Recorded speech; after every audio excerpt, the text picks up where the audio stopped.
দিয়ে দিলাম আদা রসুন পেস্ট, দুটো মিলিয়ে 1 চামচ পরিমাণ।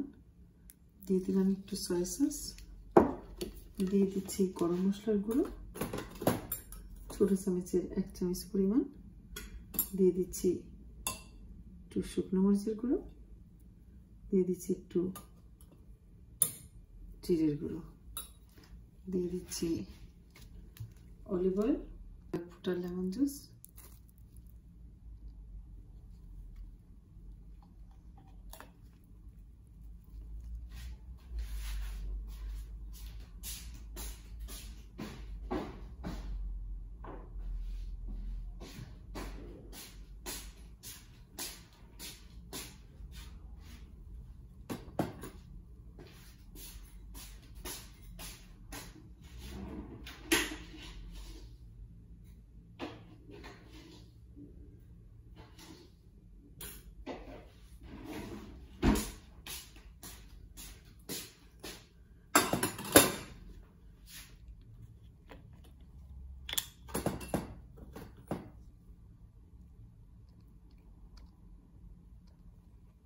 দিয়ে দিচ্ছি সামান্য লবণ, যেহেতু সয়া সস দিচ্ছি ওতে লবণ আছে।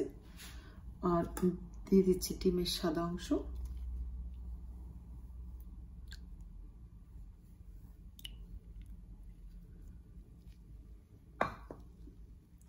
দিয়ে দিচ্ছি একটু পরিমাণ 1/2 চামচ পরিমাণ অলিভ অয়েল। এখন আমি এটাকে ভালো করে মিক্সড করে নেব।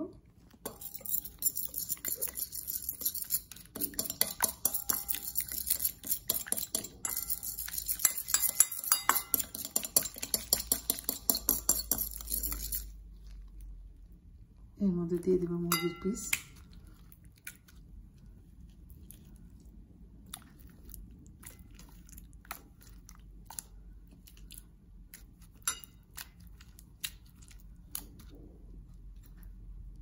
ছোট একটু পিস চা ছিল সবই দিয়ে দিলাম আমি।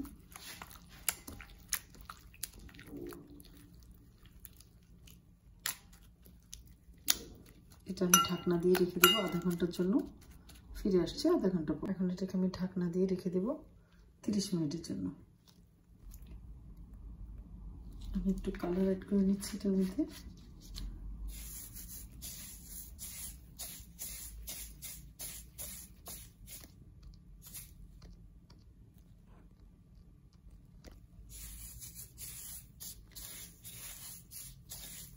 আমি দুইটাকে কালার একসাথে করে মিলিয়ে নিলাম। চাইলে আপনারা এখানে যারা ঝাল পছন্দ করেন তারা এখানে মরিচের গুঁড়ো দিয়েও নিতে পারবেন।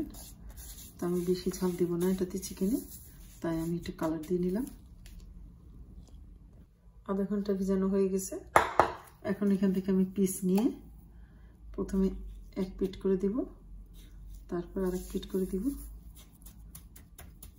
যখনই এটা পড়বে গোসের সাথে তখন কালারটা বোঝা যাবে, কিন্তু এর আগে কালার বোঝা যায় না। ভালো করে চেপে চেপে দিয়ে নেব।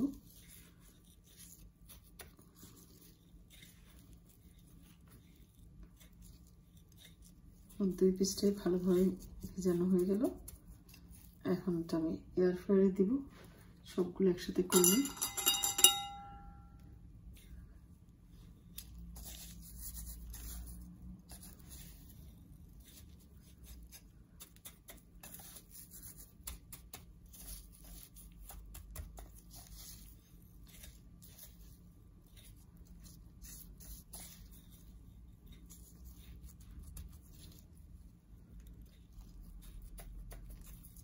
চেপে চেপে করে নিতে হবে।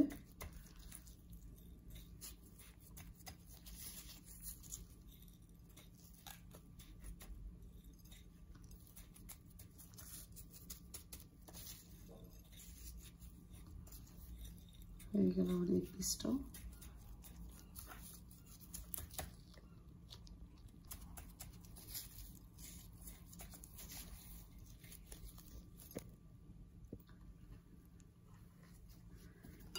লাস্টে ছোট একটু এটাকে আমি করে নিচ্ছি।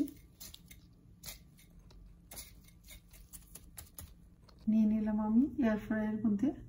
এখন এটাকে আমি 180 ডিগ্রিতে 15 মিনিটের জন্য দিয়ে দেব। ফিরে আসতেছি 15 মিনিট পর।